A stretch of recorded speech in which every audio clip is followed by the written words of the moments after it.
Good evening. We're continuing the series of the Talmud. Today it's number 38. If you remember, last week we finished Masechet Kiddushin, and we're going to start right now a new Masechet, which is Baba Kama.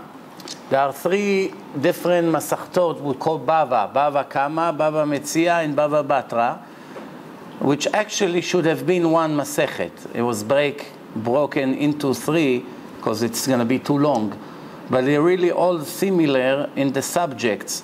It's all about money issues, damages, watching items, finding items, arguments between neighbors, your animals made damage, you made damage to someone, etc., etc. All these damages issues, and they're all in those three Masechtot. In Aramaic, Bava means a gate, a door.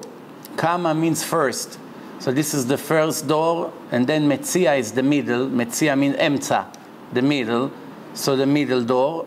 And then Baba Batra, Batra means the last one in Aramaic, which means the third door. 1, 2, 3, okay? This is it, we're starting. If you remember, to refresh your memory, last week, the last thing of the lecture was a person should not look for a job to deal with women, which means every job who would make you deal with the ladies all day, it's better to stay away from this kind of jobs, because one thing leads to another. Also, a person should be very careful what kind of job he teaches his son, what kind of a profession, and we spoke a little bit about the doctors, why it's a hard job to be a doctor and to stay a tzaddik at the same time. We spoke about all these things. That was in number 37. Okay, so let's start now, number 38. The Gemara says, Amar Rabbi Yoshua ben Levi, every person who sees a eulogy in his dream should know that he should have died, God forbid, but Hashem redeemed him, thanks to something, maybe something good he did. So he was redeemed from dying, and this eulogy, God forbid, should have been his. Now remember, I want to make a few comments about it. First comment is that the dreams today in general don't have the same powers like the dream 2,000-3,000 years ago. We found in the time of the Torah, the time of Pharaoh, you saw the dreams describe the next 14 years of life in the whole world. Starvation, wealth, the 7 skinny cows, the 7 fat cows, and all these things.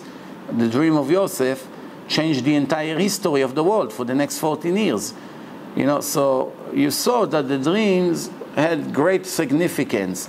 Also in the time of the Gemara, which was 2,000 years ago, there was a whole profession of people sitting and solving dreams. Today, because of the level of holiness is much, much, much lower, the level of impurity is also much, much lower, which means the tumah, people could have done all kinds of magics with the impurity, like Bilam. Today, there's still people can do it, but in a much lower level. Same thing, the holiness had such power, and today it's much, much lower. Why am I saying this? Because today people getting panicked for all kinds of dreams that they have, because they heard that the Gemara said that this dream is bad, this dream is a life risk, this dream is children can die, all kinds of things like that, when in reality the dreams are not as dangerous as they used to be. That's number one. That's the first comment. Now the second comment, even the dream that is true and is a message from heaven, it's depends where it was. If it was in the beginning of the night or the middle of the night, there's no significance to the dream. It's not important. Why? Because the person usually dreams about things that he's used to think about during the last week, or everything he heard things. Now you may say sometimes, you see, I had that dream, but I don't remember thinking in the last week about this subject. So obviously, it's a real dream, because if I was thinking about a dentist yesterday, or I spoke to the secretary to make an appointment, then I dreamed that my teeth are falling, then I see the connection. But promise you, Rabbi, last week, nothing about dentist or teeth came to my mind. I didn't look at any teeth in the commercials or anything like that. and obviously I had that dream, then there's enough reason to worry about. So the answer is no, because first of all, you have to check if the dream is towards the morning or not, 6, 7 in the morning, just before you wake up. Then it could be a real dream. Any time before that, 4, 3, 2, 1, has no significance. Plus, many of the things goes into our brain without us being aware of it.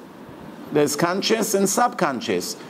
I can now hypnotize a person and get from him what happened to him in the last hour and show him a video of how he described his last hour. He said, that's not me. None of the things I spoke about I really heard. None of the things I spoke about I really saw.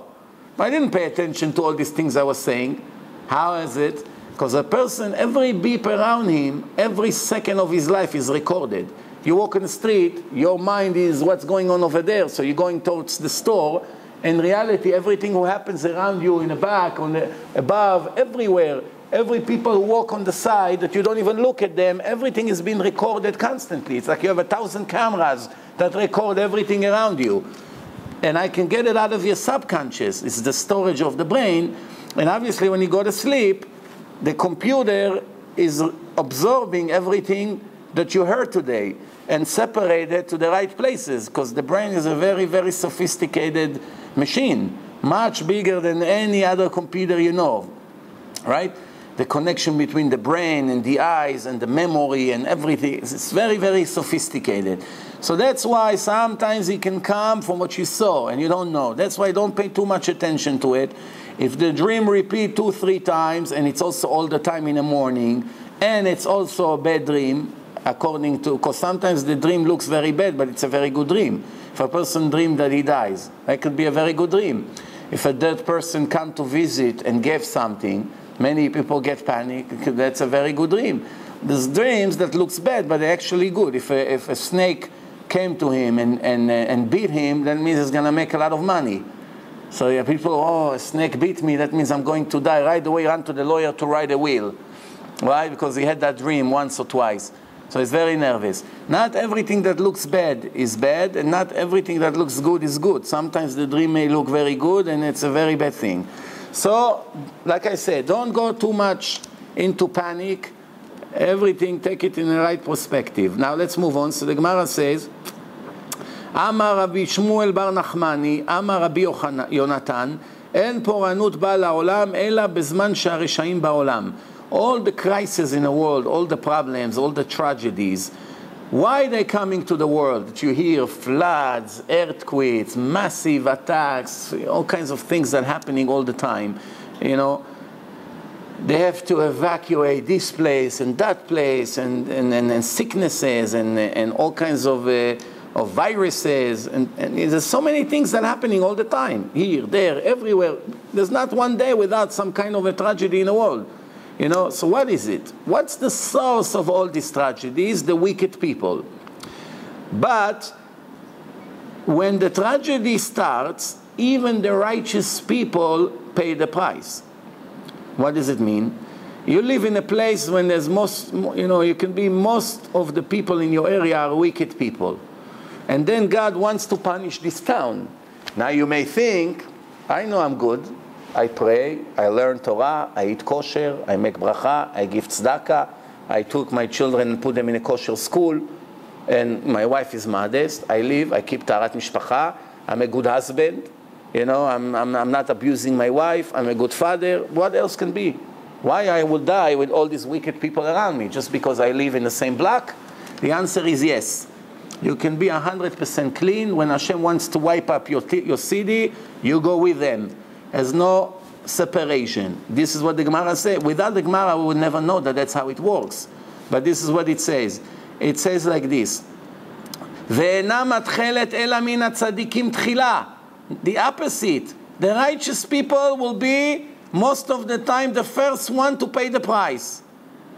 Why? You want to live in San Francisco? You want to live in a village? You want to live in all kinds of bad places? When something happens, you're going to be the first one who get affected. Kevan shenitan reshut lamashchit, when the angel of death got his permission to go to that place, like we saw in the Torah in Sodom and Gomorrah, what happened, how they destroying the entire place. אינו מבחין בין צדיקים לרשעים. If it's an individual punishment, go take Mr. X, go take Mr. Y, go take Mrs. B, Mrs. A, Mrs. C, whatever her name is. Then he goes after that woman or after that man, Jew, Goy, doesn't matter. There is a mission now to fulfill. But if Hashem say God destroyed San Francisco, the angel of death doesn't care who lives in San Francisco anymore. Why? Everybody goes together. That's what happened. That's why one of the things we learn from here, better never to live in a place when wicked people are. And most of the Jews in the world, of the frum Jews, they listen to this order of the Gemara. Most of them live where? Yerushalayim, in religious areas. Bnei Brak, it's all religious. There are many, many new cities in Israel in the last 15 years. It's all frum, all religious. Some of them are even closed cities. Cannot even enter on Shabbat with a car or anything like that. And in New York, we have Monsey, it's 99% religious Jews. And then you have Borough Park, 99% religious Jews. Williamsburg, 100% religious Jews. And that's it. Now the rest of the religious Jews, what we call more modern, they already live wherever they feel comfortable. I like that house. They choose their place where they live based on materialism. Ooh, gorgeous house, nice mansion, prestige. I'm an important doctor. I'm an important lawyer. I'm an important businessman. All my colleagues live in this area. There's not kosher shul there. There's no good schools there. He doesn't care so much. We'll manage here. We'll put this boy here. This one will have a driver. Somehow they manage. But a kosher Jew first has to check. I want to move to a place. First thing, how are the schools there? Very, very good schools or half and half? Half and half, even you get a house for free. A 20,000 square feet house, beautiful, anything you can think of, ready to go, but the schools are not good, you don't have permission to live there. What? When you go and you destroy your children just because you're going to have a nice house with a backyard? This is your priorities in life? Shame on you that this is what you care about. And then you want to say that you're religious? Who are you fooling? You're not even fooling yourself. So the idea here, first, the schools. If all the schools are good, then you check the Jewish environment, the shuls, the synagogues, the people, the stores, glad kosher, not glad kosher, kosher area, it's an area of traffic. Sometimes the city can be mostly religious, but that block where you want to live is right by the highway or right by a major road that all day goyim are driving and who knows what. The Puerto Rican Day Parade that all the ladies come naked. And they're going to go through your neighborhood for the entire 20 hours now. Every once in a while. And then this parade and that parade, or there's Walmart over there, everyone go through your neighborhood. So yeah, you moved next to a kosher school, or even next to a kosher synagogue 10 blocks away, but this particular house is mamash on the border of hell. That's it. Look, you're coming out of your window and this is what you see all day. Or you can be in a building like in Miami Beach. It's buildings that inside the building there's a kosher shul. And there's a lot of Orthodox Jews live in this building. And this is even very fancy building, $2 million apartments or whatever. But if you come out of there, you're right on the beach. Your children come to the terrace, what do they see? 5 million women with bikinis. And then you can think that you love Hashem. You went to live on the beach and now, Rabbi, but what do you want? We have a shul, we don't. Who are you fooling? Understand? So everything Hashem takes to consideration. This is what the Gemara say. When the time comes to pay a massive payment, God forbid you go with the flood. You go with the flood. The flood doesn't know, this house we have to skip. You know, the flood comes, massive amount of water, another house, and another house, and another house. Oh, there's a righteous person here. Wait, let's make a turn. We have to go against gravity, I don't know, up the hill, and we go around, and we skip that window. Maybe we jump from above the house. Come on. So this is how it is. Then the Gemara continue, Tanu Rabbanan, Dever Ba'ir. There's an epidemic in town. People are falling and dying. SARS. Remember SARS?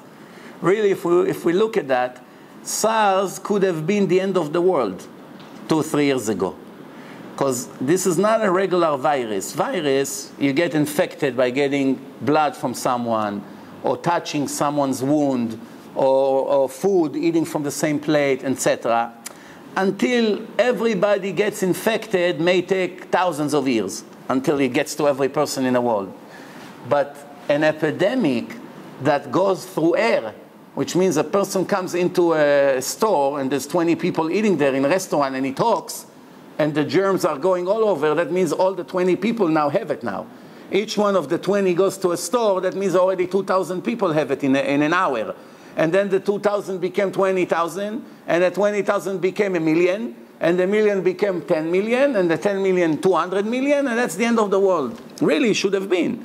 But Hashem gave a warning, and then he took it in a mysterious way. It disappeared. Nobody ever found a cure for it. Nobody knew even anything about it. Remember what I'm talking about or no? SARS. Everyone was panicking, going with masks and all kinds of things, and all of a sudden it disappeared. All the thousands of cases stopped to infect people. I don't understand. How did it happen? Nobody opened up his eyes. Naturally, that would be the end of the world. We wouldn't be here today, naturally. Because everywhere you go, you get on a bus, everybody gets it. You understand the idea? And Hashem took it away. And this is it. So dever means a sickness, an epidemic that goes in the city. A person should not walk in the middle of the roads. Why? Because the angel of death and all his messengers are using the main roads. And then the Gemara says, if there is an epidemic in the city, a person should not enter to a shul by himself, to a synagogue alone. Why? Because the angel of death is putting all his things over there, whatever that means. It's secrets, I don't know what it means. Kelav, you know what kelav means? His tools.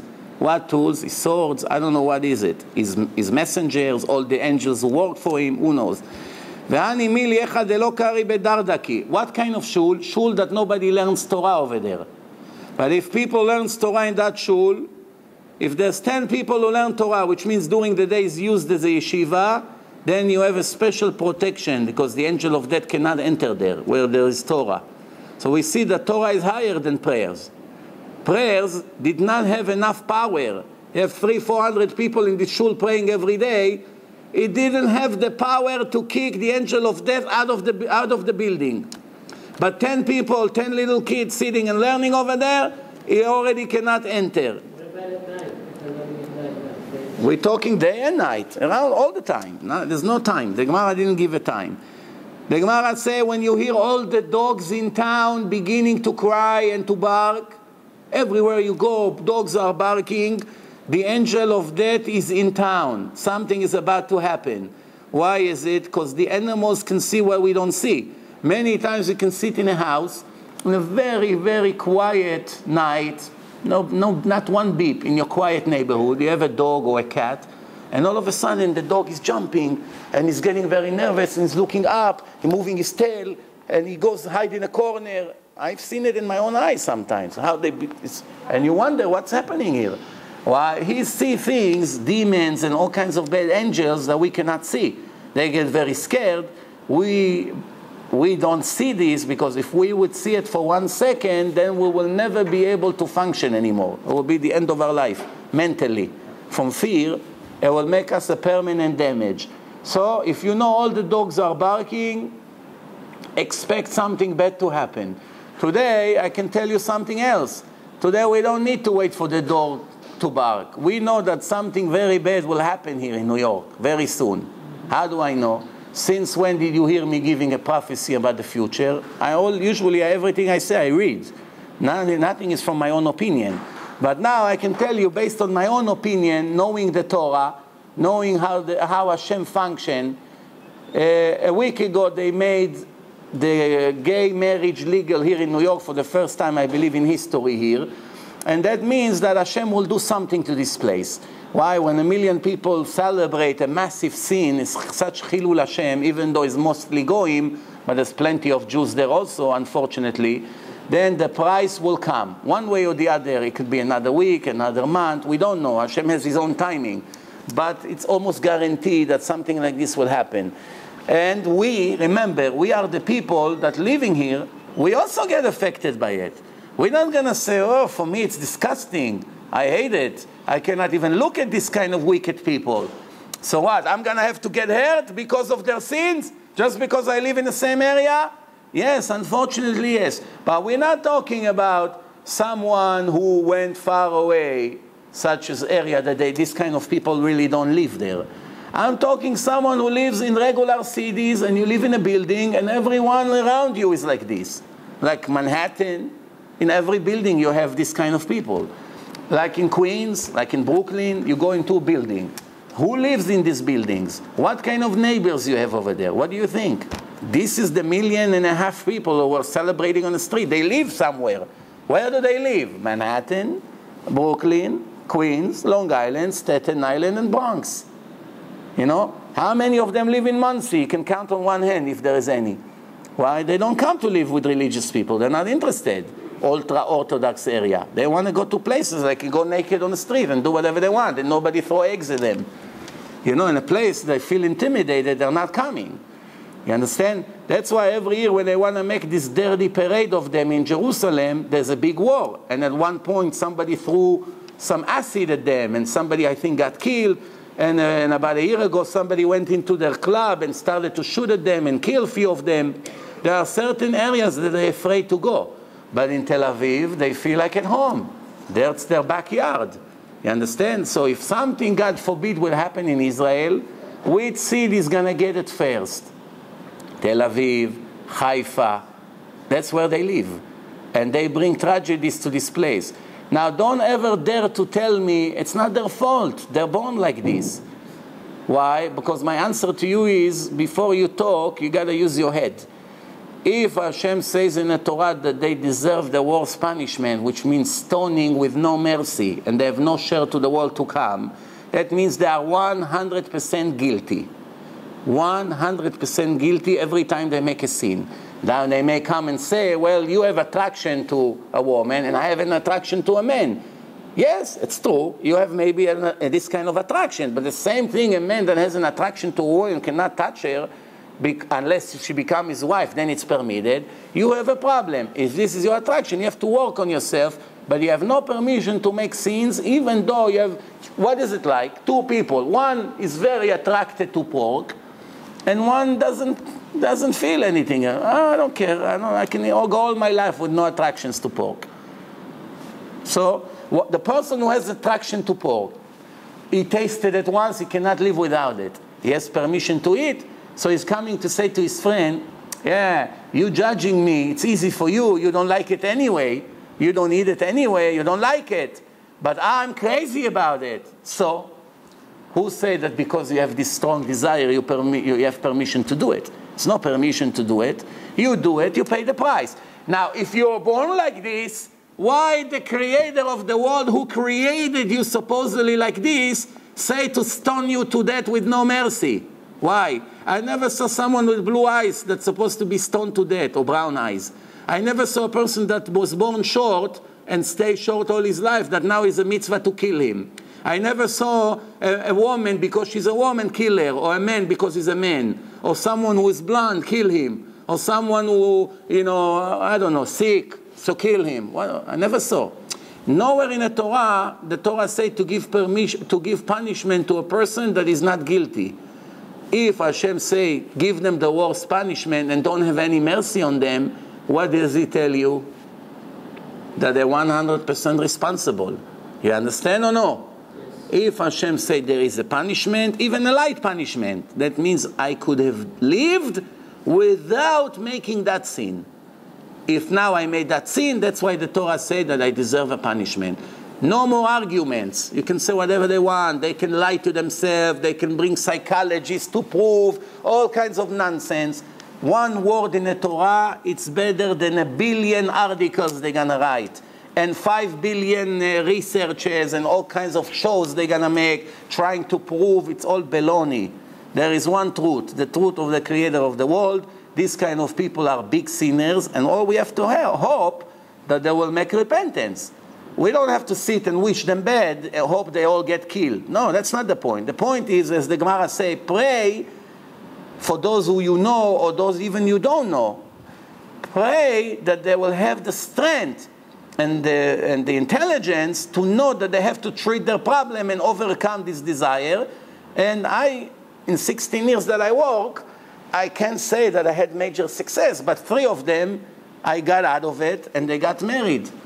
3 of them I got out of it. And it's difficult. I know it's difficult and it requires a lot of work. Today I don't have the time that I had many years ago, but here is a proof that it's possible. And one of them even said that he got engaged and in 2 weeks he's getting married to his fiancée. And he told me, I cannot wait now 2 weeks until I'm going to be with her in an intimate relation.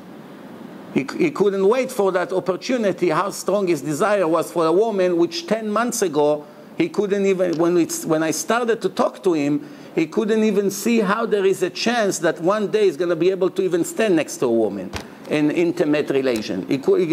That's how the first conversation was. It's just impossible. I can't even see myself how I'm going to do it. But 10 months later, with the right advices and the right direction, he became a new person. Why? It's all in the head. It's all in the head. Same thing, anxiety attack, panic attacks, all these things is all in the head. This is also in the head. And when you know how to penetrate into the head, you can put things in the right places. And that's everything. Same thing, even relationship between a man and a woman, there's problems. What do you think? Everything is just between all kinds of strange things? Even regular relationship have all kinds of problems that you have to treat. You cannot ignore. You don't ignore it now. In 10 years later, there's going to be an atomic bomb in your home. What do you think? Raising children doesn't have problems? There's all kinds of unique and unexpected situations in life that a person needs a special mental treatment. It doesn't mean it's crazy. It doesn't mean it's not normal. That's the normal. The normal that almost every person needs to cure is head. The same thing, you need to cure the body for many problems. The head is now when the head is sick, the whole body suffers. See, if your finger is not so good, so the finger is not functioning. If you have some problems in one disc in your back, so in certain areas you have pain. You understand? Doesn't mean you cannot write an article at the same time that you have pain. You live with the pain and you do what you have to do with some limitations. But when the head is sick, the damage is huge. You understand? What is it like? Like you have a boat with 300 rooms and in one room there is a leak. So you say, it's only one room. 299 rooms are safe. You're fool. One room will make the 299 go down the tomb. No, this is it. When the head is sick, in the end, the whole body, God forbid, is paying the price. All right, so let's move on. So the Gemara say, when the dogs are happy, they move their tails, like you got them some kind of a bone or meat or candy, whatever they like, the dogs. How they're happy, they're excited, the dogs. When you see all the dogs all of a sudden in the neighborhood, they're all very excited. It means Eliyahu Hanavi, Elijah is visiting the area. You cannot see it. Only the very righteous people can see it, and the dogs. The dogs can see it naturally. Then the Gemara say, but in one condition, that this group of dogs that are very happy doesn't have a female dog among them. Who got the point? When all the males see a female, the saliva begins to drip. Oh, a woman is passing. That's the dogs. Today it's almost every person. But 2,000 years ago it was only to the dogs. Now, Now, today if a woman passes by and none of the men attack her, she gets insulted. Why they didn't come to try to bother me? Maybe I'm getting old. This is the way the world is. You know, no, nobody will look at me. I can dress like this, don't worry. Trust me, nobody looks at me anyway. You know, she kind of hoping that people would make scenes and looking at her to make her feel good and elevate her self-esteem. This is what we're going through. Now the Gemara say, from one subject to another, we don't raise behema daka in Eretz Israel. You know, there are animals that are big and heavy, they call behema gasa. Animals that are light, you can pick them up, they call behema daka. The behema daka, what happened like sheep, goats, and chickens, all these things, chicken it's not a behema, it's a chaya, but what's the problem of raising them in Eretz Israel? What's the problem? Problem is they need to eat grass. And when you let them go on free, everyone has his own yard, his own territory. Animals do not know to tell the difference between the grass here and the grass there. Now somewhere between the huge field, there is a borderline. Not always there is a fence. You cannot come to a person who has a 10-acre yard and tell him you have to put a fence around your entire yard. You know how much the fence would cost him? More than the whole house.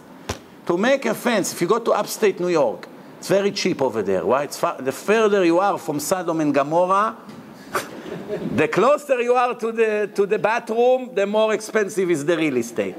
When you go far away to the clean area, when there's not that much opportunity to make too many scenes in 1 minute, then the value of the real estate, instead of going higher, going down. Because this is what the Gemara says, Alma de Shikra, everything is the opposite. So if you go 2 hours north from here, you can buy a 10-acre yard with a huge pool and a house and trees and lake in your backyard, $400,000. That's a 10-acre. There's no value to the land b'chlal. When they sell you the house, nobody even cares if it's 10 or 15 acres. It's going to be the same price. Maybe $1,000 different. Because all these yards, it's nothing. It's forest. What are you going to do with that? So, now if you need to fence the entire area, you know how much a fence costs? Very expensive. It's going to cost you $200,000 to make a fence around 10 acres. Very expensive. And then the labor. So now what? Because I don't want your sheep to come into my backyard and eat the leaves and the grass from the tree or from the floor, you're gonna force me now to make a fence? No, it's your problem to watch your sheep. However, you know it's very difficult. If you have 300 goats and you take them somewhere and one of them ran into a private territory, sometimes you don't even know. You're the shepherd, you're a righteous shepherd. You watch them as much as you can. You even have dogs who help you. But you yourself don't know always which territory it's public territory and which one is a private territory. Therefore, if you become a shepherd or an owner of the sheep, automatically you become a thief. So what do? Don't raise sheep in Eretz Israel. 1 goat in your backyard, fine. Because you need the milk, you make cheese with that, you use the wool, 1 or 2, fine. But to become commercial like the farmers, not in Israel. Syria, the area of Jordans, all the other places permitted, but here not allowed. No. So the Gemara say, but in the open territories of Israel, when you know nobody lives there, like the deserts, nobody lives there, no houses, no nothing. So whatever grow over there, like on the way to upstate New York, you have mountains full of trees. You know, there's no houses there. There's no sewer, no electric, no nothing. Nobody lives there, nobody private. You know, you can take your animals to eat as much as they want. What's the problem? You're never going to steal from anyone. So this is the idea. Any place that nobody lives there, you're allowed to take your sheep and raise them over there. You make yourself a farm, no problem. But areas where people live, not allowed. The Gemara say you cannot raise roosters, chickens, in Jerusalem. Why? Mipnei HaKodashim. Jerusalem is already a holy place. In the time of Bet HaMikdash, you have Kodashim, things that people bring, they come and they eat. They don't ask permission. The chicken wants to eat. The chicken sees something good. Right away they come and they begin to eat. And you don't raise pigs anywhere. Pigs, nowhere. Why? What's the problem raising pigs? I have pigs. I want to sell them to the Russian people. They love it very much. All the Russian goyim who came to Israel, they eat 3 times a day pigs. Yeah, so what's the problem? They're not Jewish. They can eat pigs. What's the problem? Impure animal.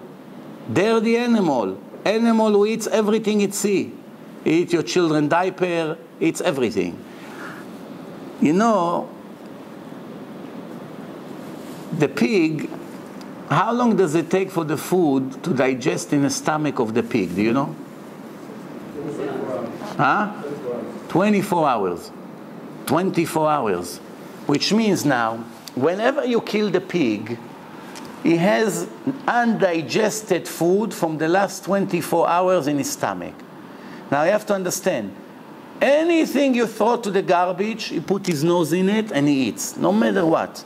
You put bathroom, you put spoiled food, you put worms, you put snakes, whatever you throw over there, he eats. Everything.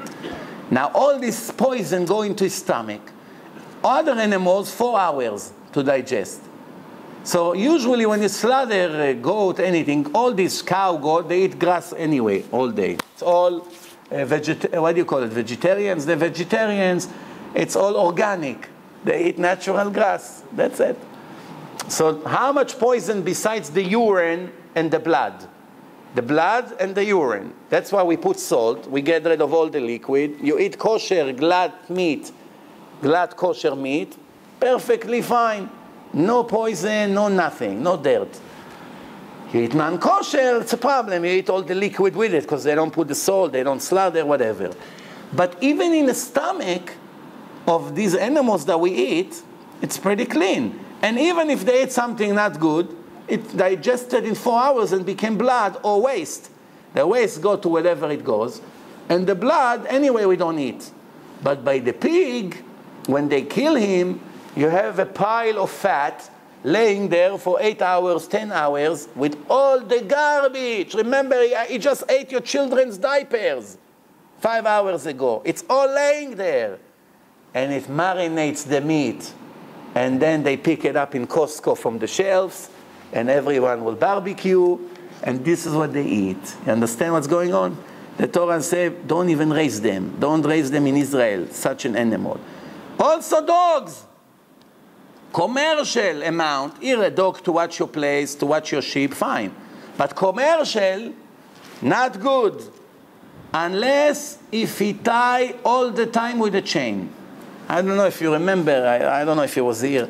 I used to give lectures in a place somewhere here in New York.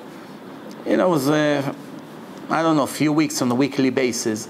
And there was a very, very dangerous dog there. And I told the owner of the house, after we became some friendly, after I came there for a few times, get rid of this dog. What do you need it for? He told me, why? He's a great dog. You watch the place, we can go, we're not worried. That's my insurance.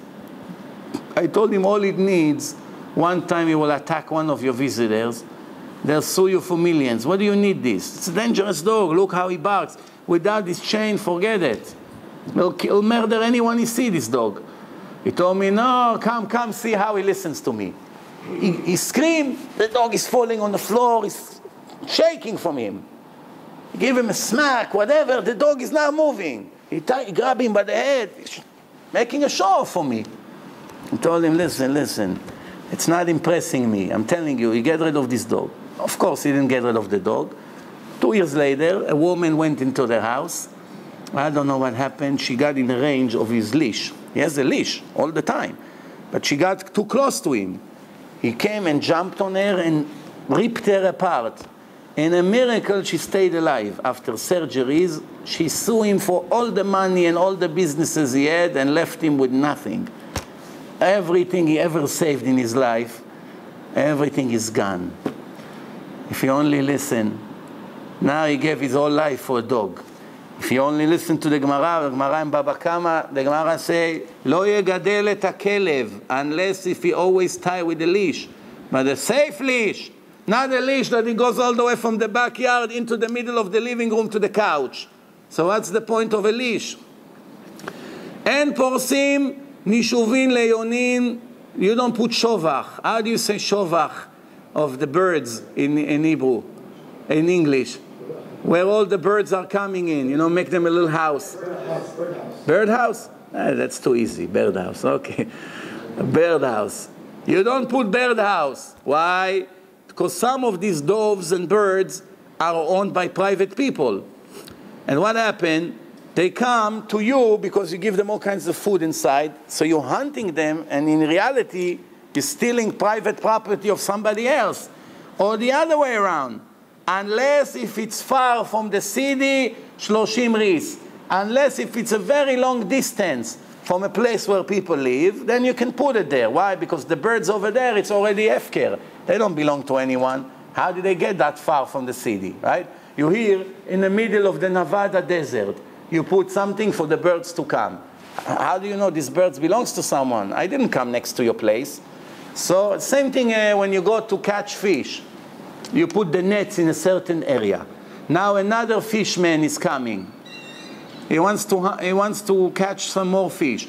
If you already see a trap of somebody there, why you come right next to there? You have to go far away.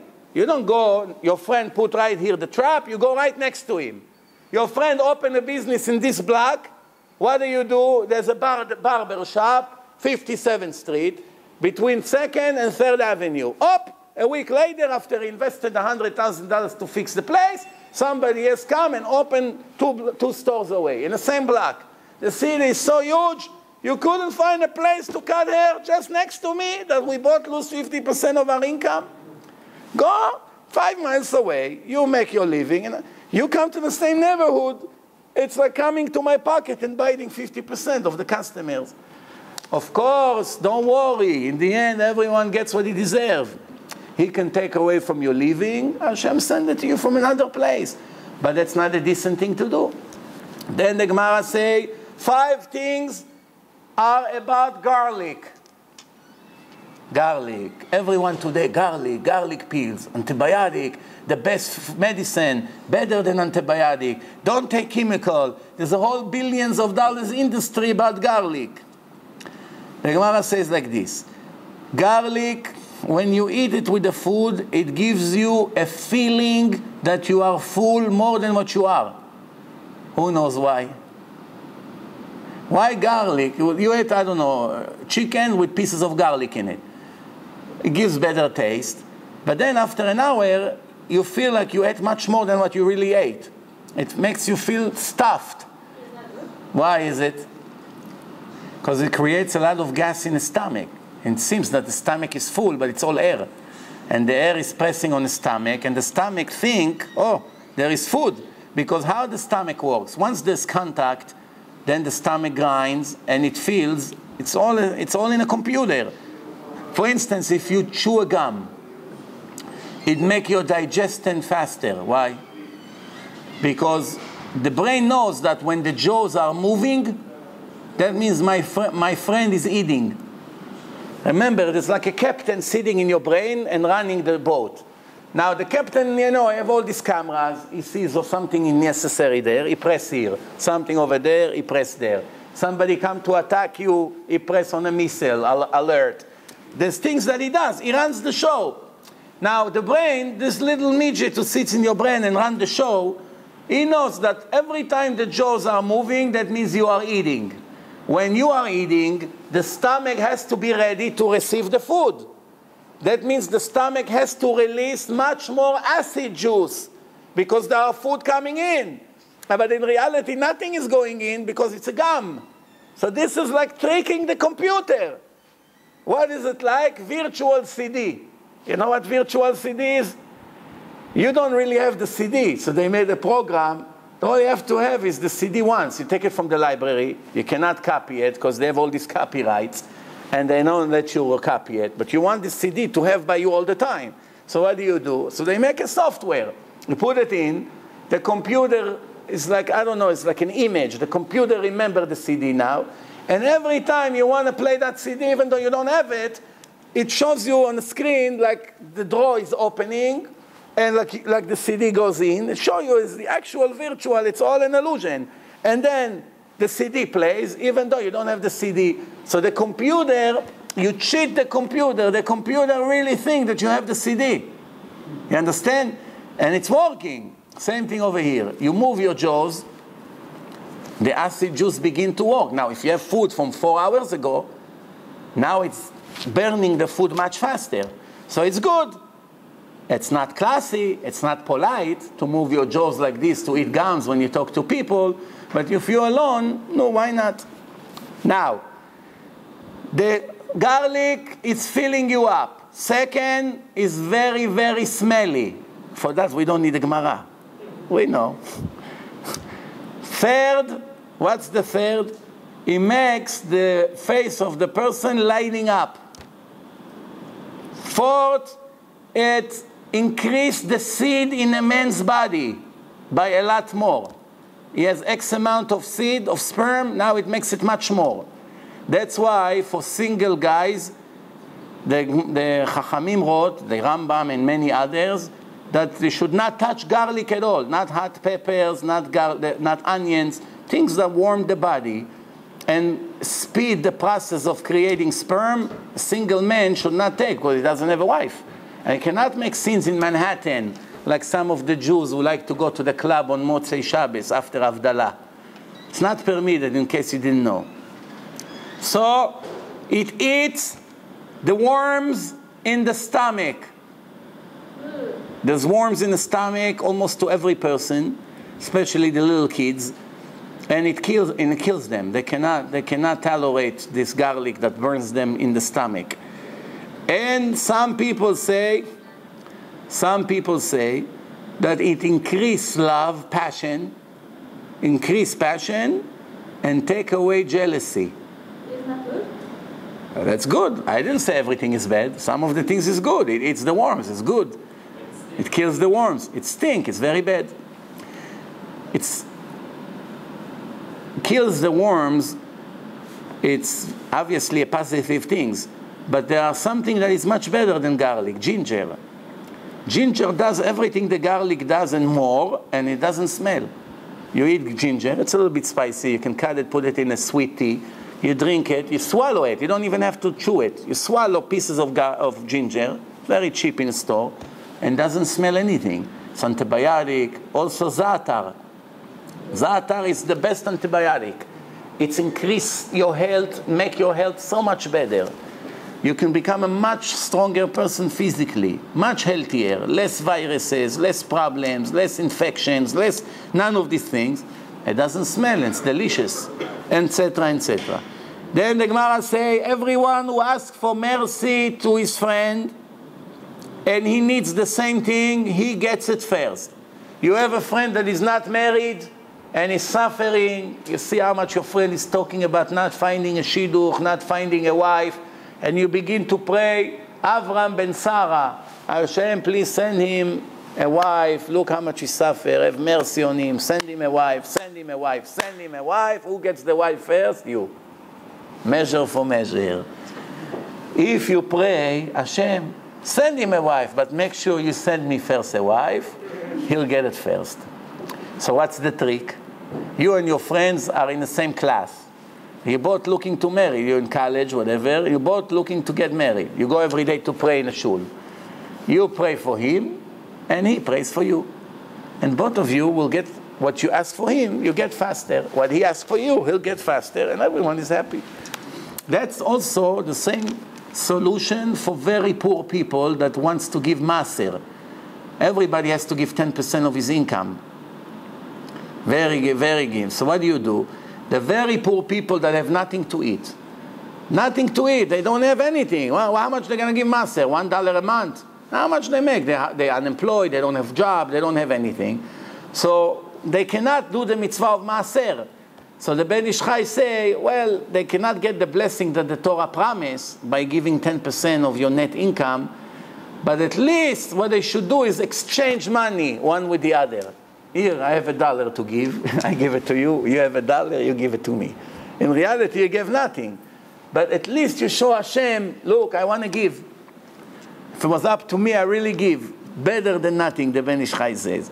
Then the Gemara continue, one person saw a woman on the street and took the cover of her hair out. Then she came to Rabbi. Rabbi was the president. He was sitting in court. No, I'm sorry, it was Rabbi Akiva. She came to Rabbi Akiva, the greatest Jew ever lived. Remember, Rabbi Akiva. Rabbi Akiva became a Baal Tshuva. He became religious when he was 40 years old. And then in a period of 80 years, he became a legend. The greatest and the most successful person in this world in history. Even more than Moshe Rabbeinu. This is Rabbi Akiva. Because remember, Moshe Rabbeinu spoke to Hashem, and Hashem guided him, and he puts the entire Torah in his head, because he had to teach to others. But Rabbi Akiva achieved everything with very hard work. It's a different level. Plus, he's a Baal Tshuva. He's a person who was wicked and became very righteous, very big Chacham. It's not the same that you're born to Amram. Your father is the most important rabbi in the world, and you also became the biggest rabbi in the world. It's not the same.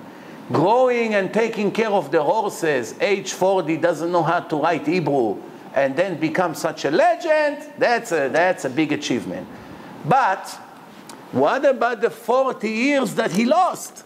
After all, if he would have 120 years, it would be much greater than what he did in 80 years. You know, imagine take away the 13 years of Bar Mitzvah, another 27 years to his life, he would triple his knowledge, triple his achievements, no? So after all, he lost a lot, even though he became very righteous. The answer is, he came back to the world one more time. Who was he? Rabbi Moshe Chaim Luzzatto, the Ramchal. Lived exactly 40 years. Wrote more than 100 books. Oh, the biggest Kabbalist that you had in the last 500 years. And both of them in Tiberia, buried. And many other things. Very similar, this connection between the souls.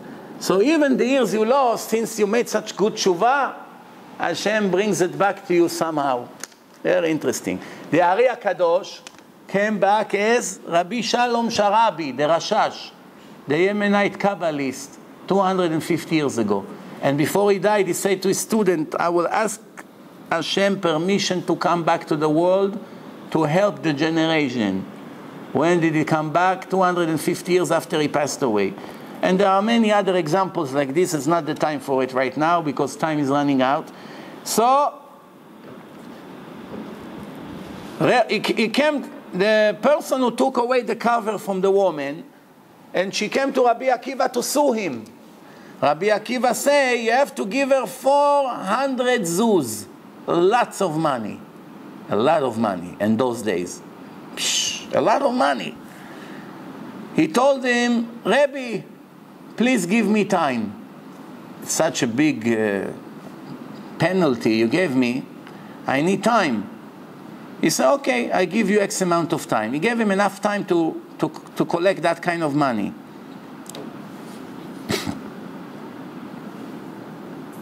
So what did he do?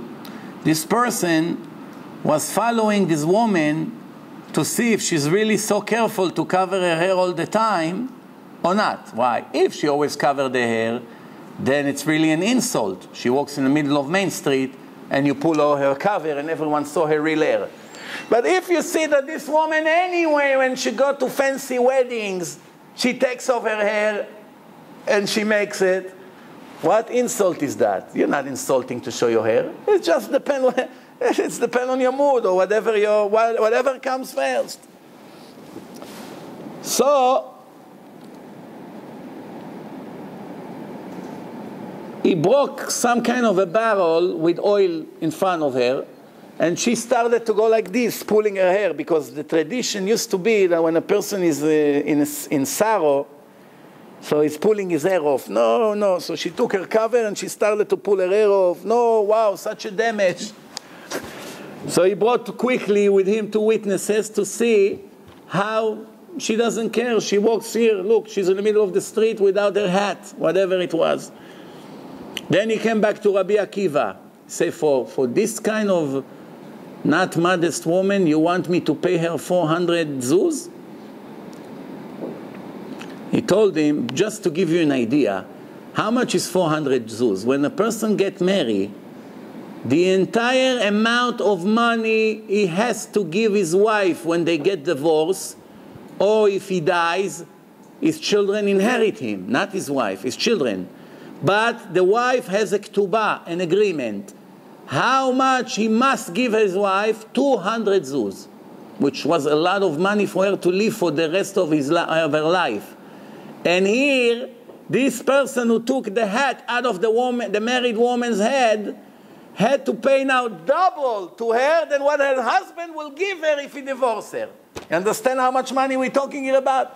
I cannot translate it to dollars, but I want to tell you that there was a big amount of money. Now I give her $1,000 and finish.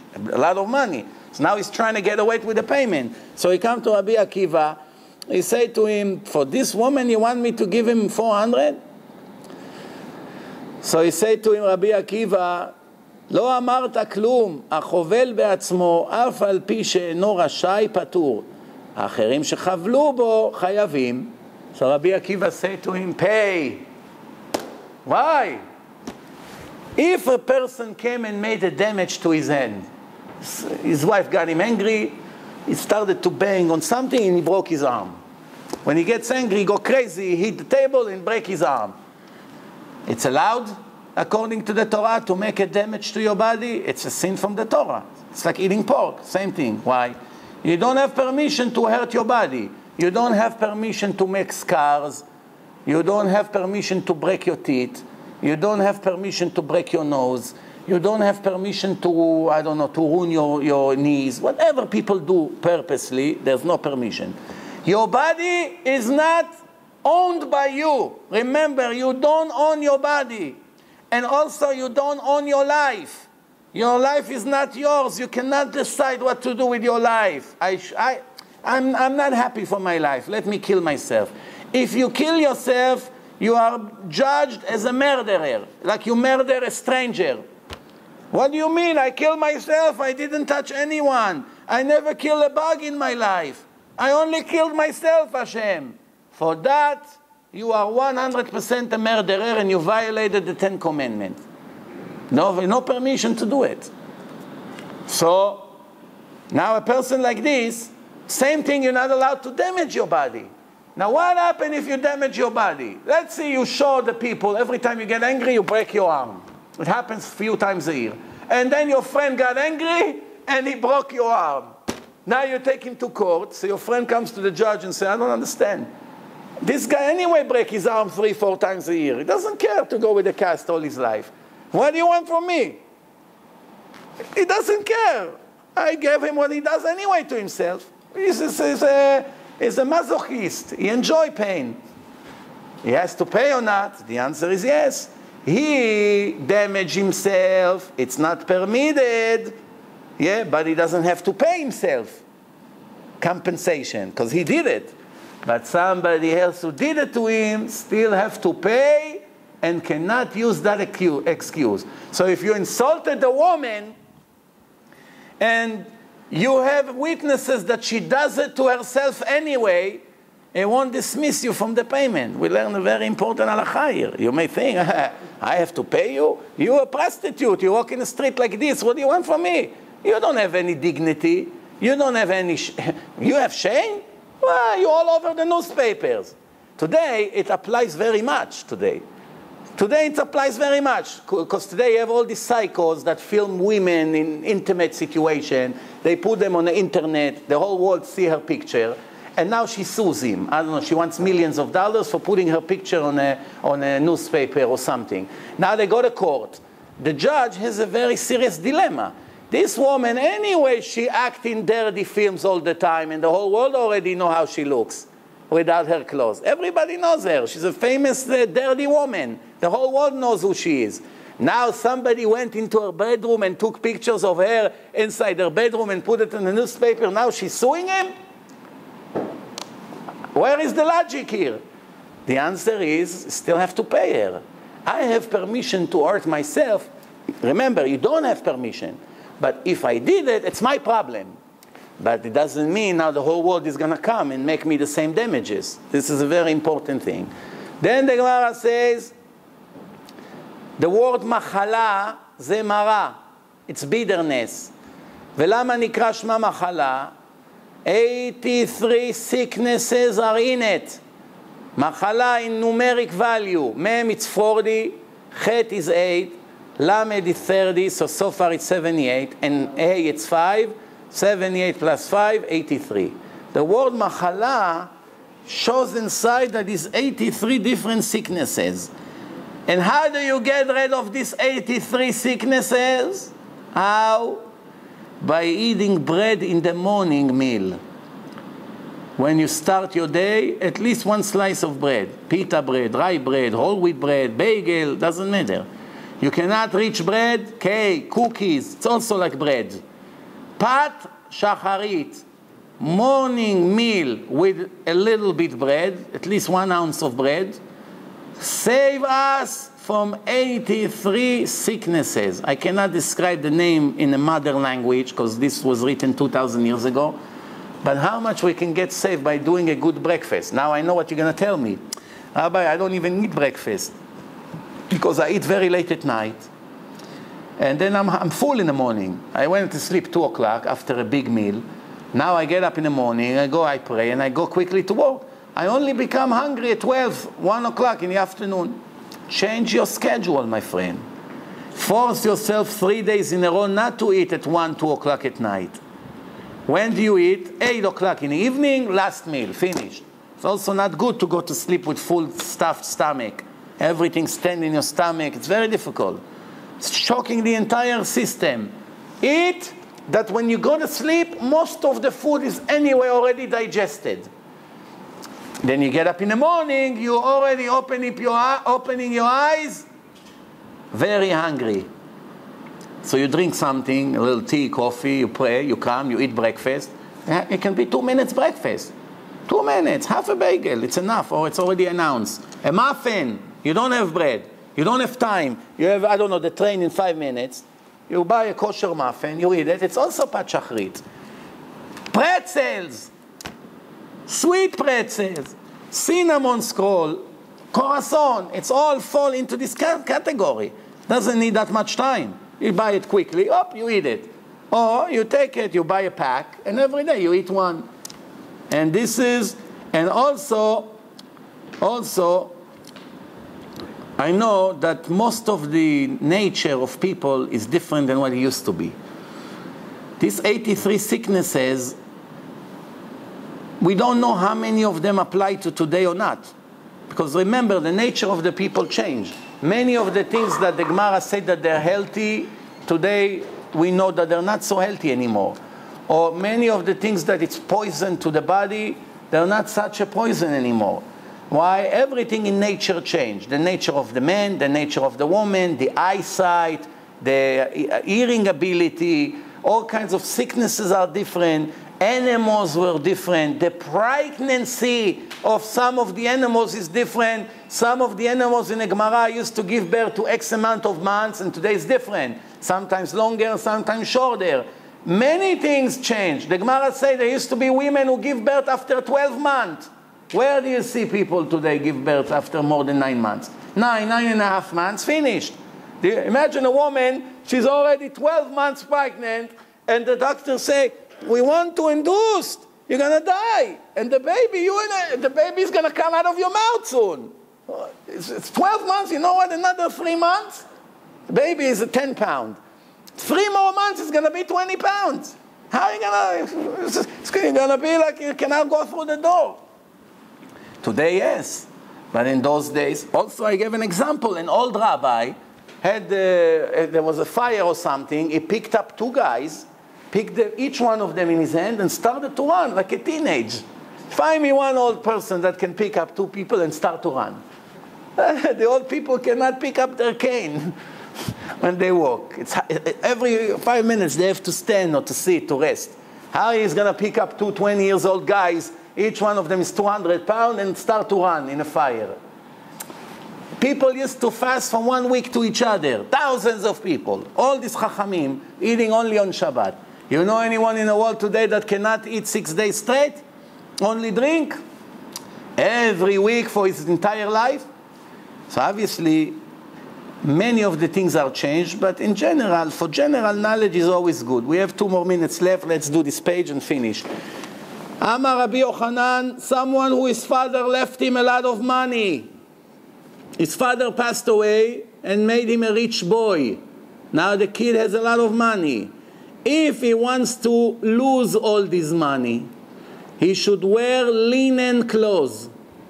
Go buy himself linen clothes.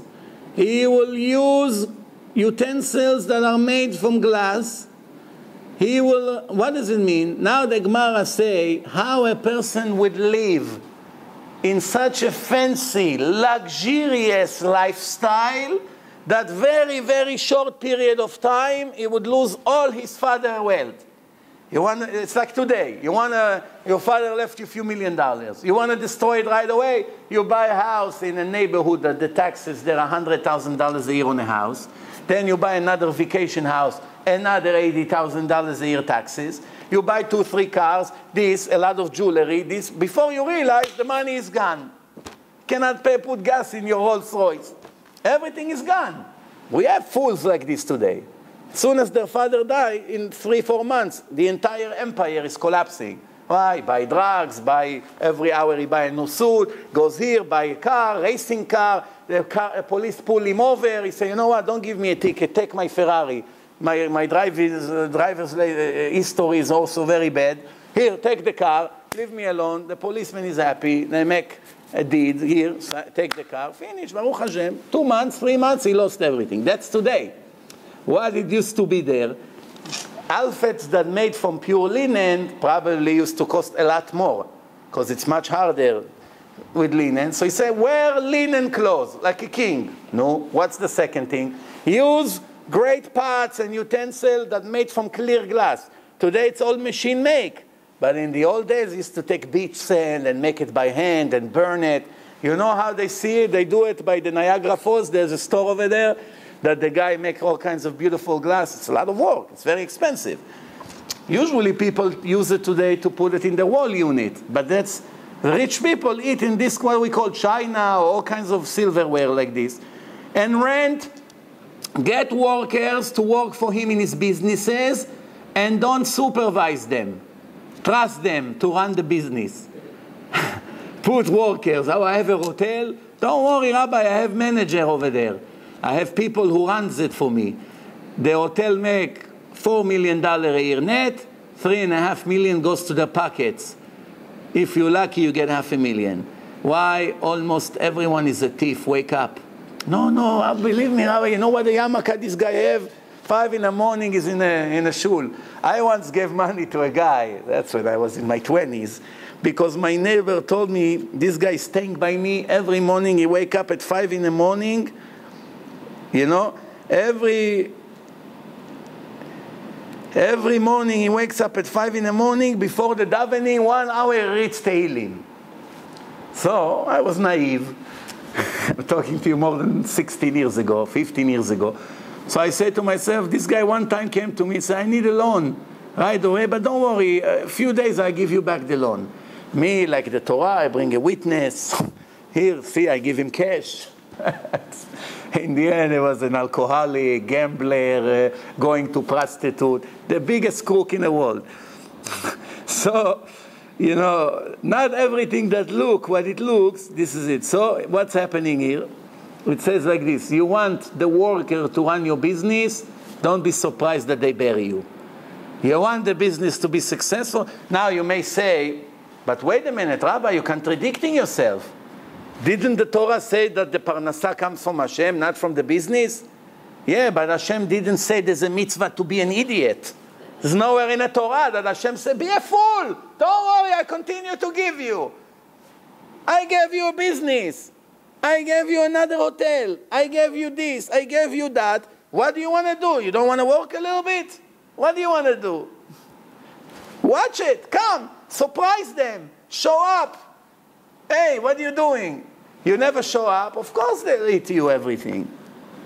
You know, I know a guy that he owns a pizza shop, And he fired his manager and got a new manager. And the first 2 weeks that the new manager came, the profits in the business was tripled. Tripled. Which means the other guy was stealing at least $1,000 a day from the register with no mercy. You understand what's going on here? Why I say for 2 weeks? Because after that, the new manager got confidence and he started to eat. I always tell people, when you give donations to large organizations, if it's a tiny organization, they don't have buildings, no offices, no secretaries, no cars, none of these expensive things, then there's a chance that most of your money goes to the cause.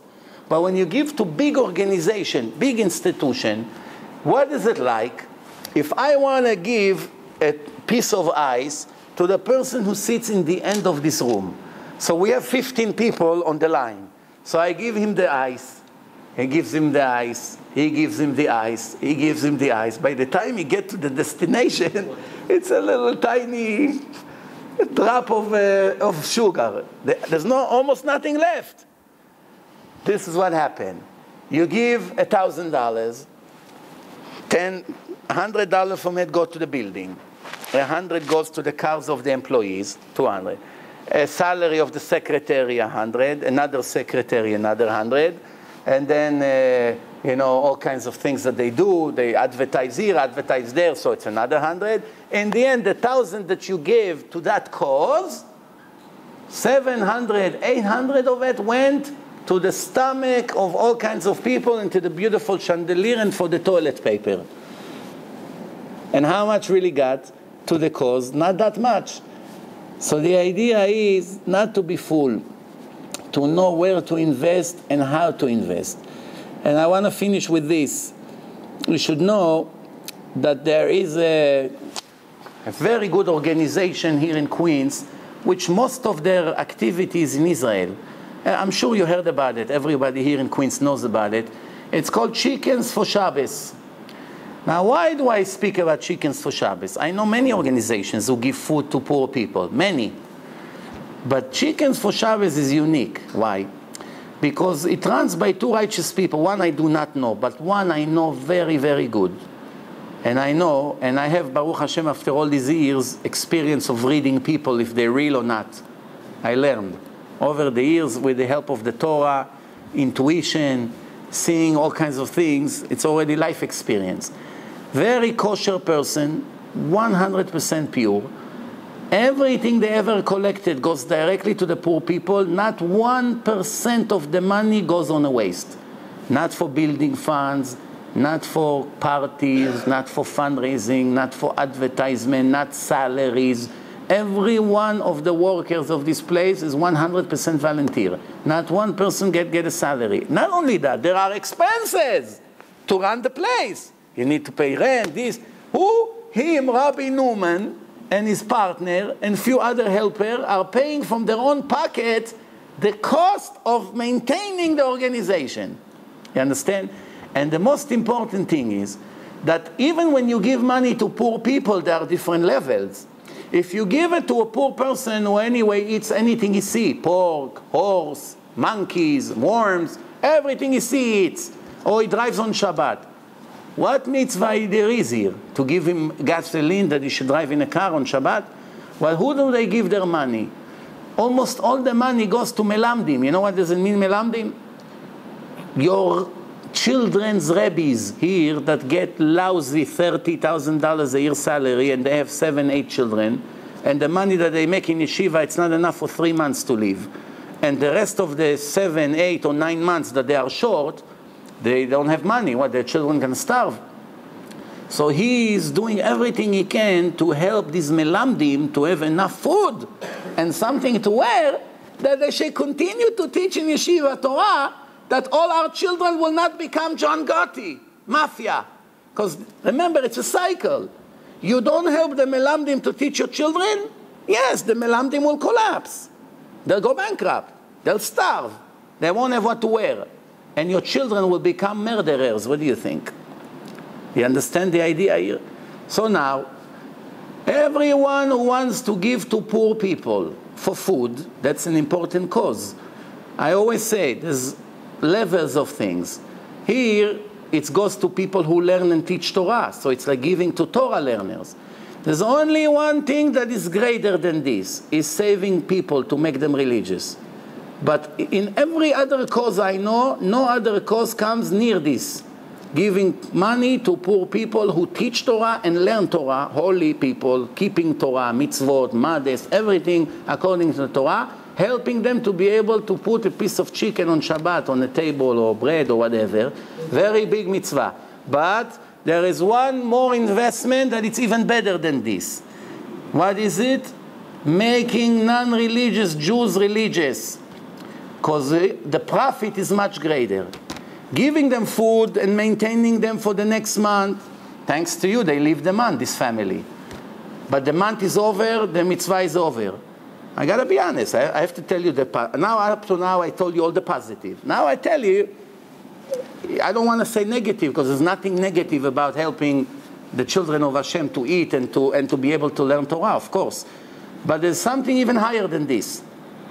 Is taking a complete ignorant person, ignorant Jew that has no idea, giving him CDs, inviting him to the lecture, putting him in a website, he's listening, he's starting to put tefillin, starting to keep Shabbat, keeping all kinds of mitzvot, and then he has children, and the children will keep mitzvot, and then grandchildren, and grandchildren 1,000 years already. Each one of them is your son.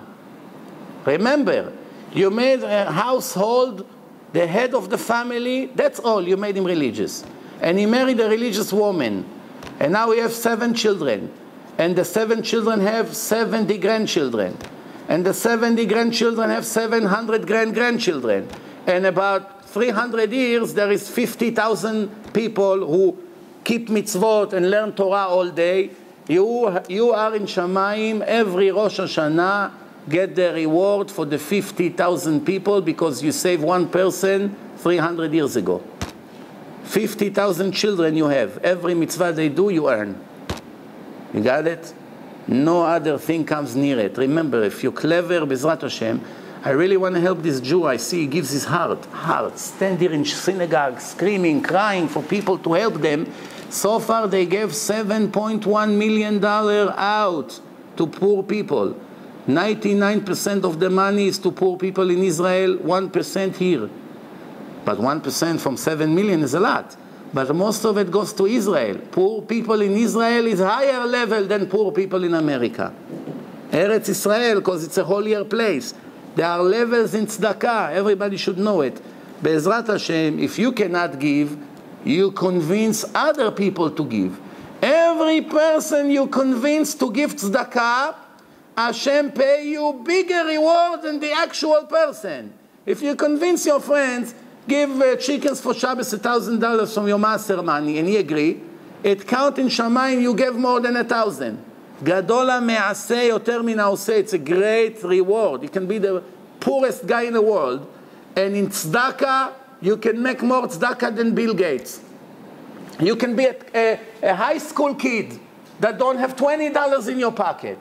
But you go and speak to rich people and convince them to make CDs, to donate to the website, to donate for food for poor people.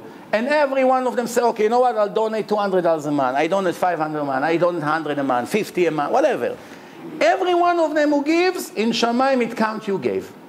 You come to Shamayim, say, Hashem, look at me, I'm broke. All my life I hardly had money in my pocket.